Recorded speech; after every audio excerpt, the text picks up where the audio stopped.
Yon, isang magandang araw po sa inyo mga kabayan. Babalik po si Bochog Charap at ipapakita ko po sa inyo kung paano gahugawin itong embutido ng mga taga Batangas. Isa sa mga niluluto na talagang binabalik-balikan, talagang paborito ng karamihan.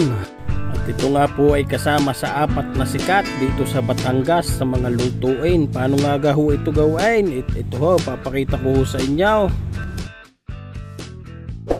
At dito nga ho mga kabayan ay meron tayong 3 kilo ng karne na pang embutido. Pinagiling na huya, may karot, sibuyas, bawang. At lalagyan na po ng itlog at saka po pasas. Nilagyan na rin po ng pickles. At saka po inir-ir na keso. Kahit ano pong keso, kung ano po ang gusto nyong gamiting keso, pwede po. At nilagyan na rin po ng harina. At saka po kaunting paminta.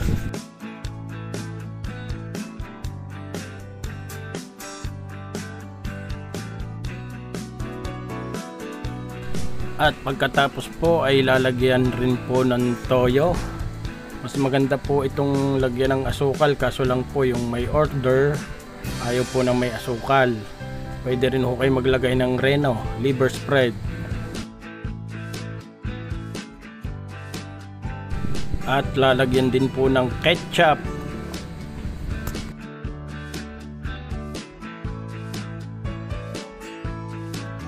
At pagkatapos nga po ay atin ang hahaluin. Haluin ang haluin para ho mapantay ang ating mga rekado na inilagay. Dahil pag hindi po masyadong halo ay posible pong may part na pagkaluto ay may part na maalat, may part na maasim, kaya dapat ho halong-halo.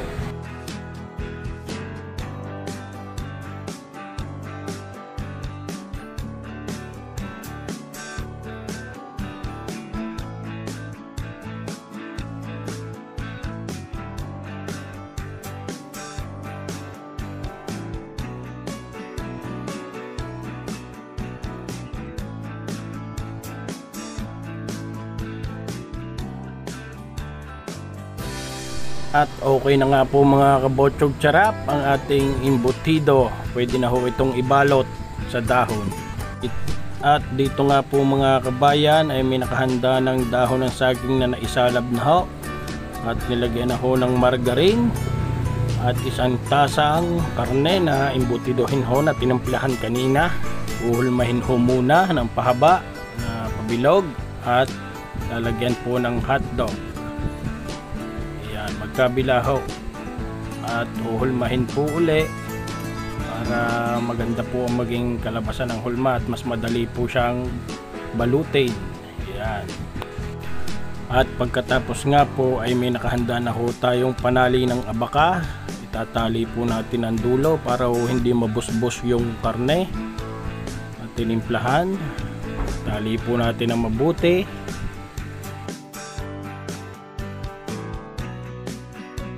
At saka po sa gitna atin pong iyayapos lang yung tali sa gitna.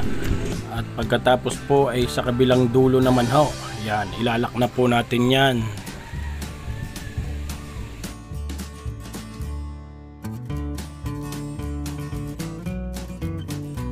At ayun nga po mga kabayan, ganun lang pong kadali.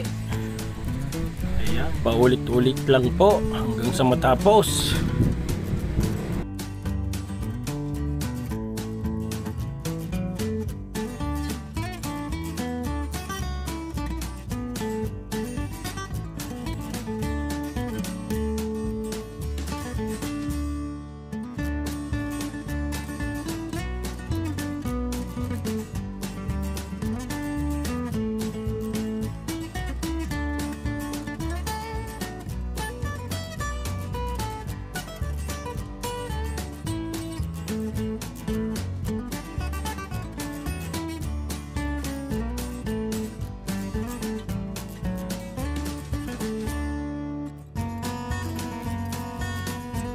At iyan na mga kabayan, natapos na rin po lahat ng pang-embutido.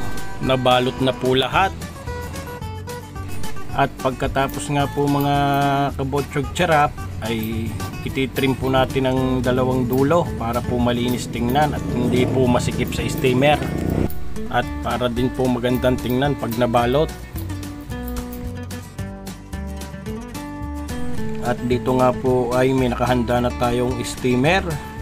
Sisimulan na hong ipatas siya ng maayos. Dahan-dahan lang ho ang pagpapatas at baka ho malaglag pa. Sa 3 kilo po ng karne ay may nagawa pong 20 piraso na embutido. Malalaki naman po ang pagkakagawa niyan at talagang hindi po malulugi ang umu-order.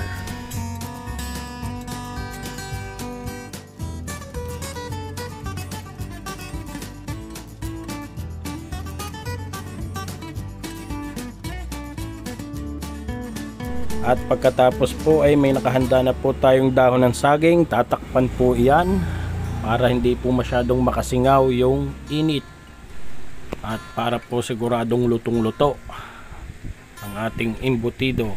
At yan po ay i-steam natin sa loob ng 2 oras.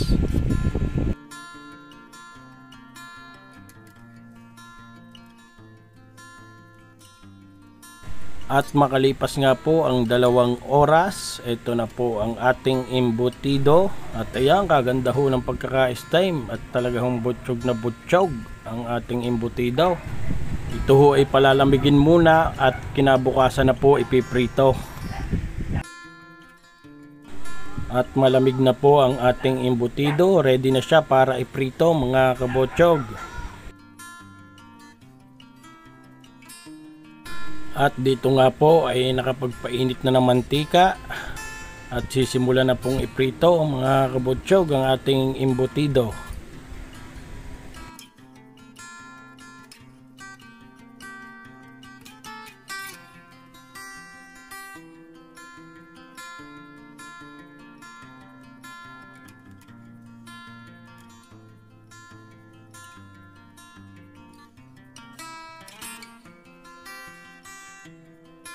At makalipas nga po ang 5 minuto ay okay na po ang ating embutido mga kabotsyog. At pag nahango po yan ay isasalang po uli ang second batch.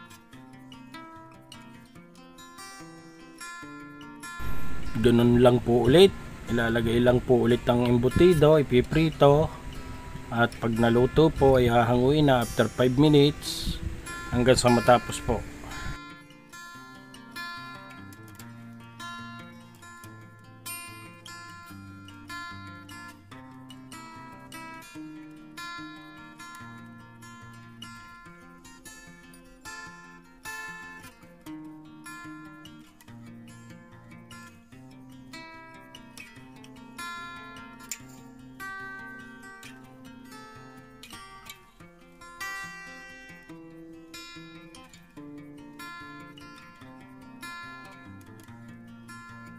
At dito po mga kabayan ay i-check na natin kung ano nga ba hong hitsura ng ating embutido. Ayan, buong buo po yan. At hitsura pa lamang po ay talagang masarap na ho ito para hong ham.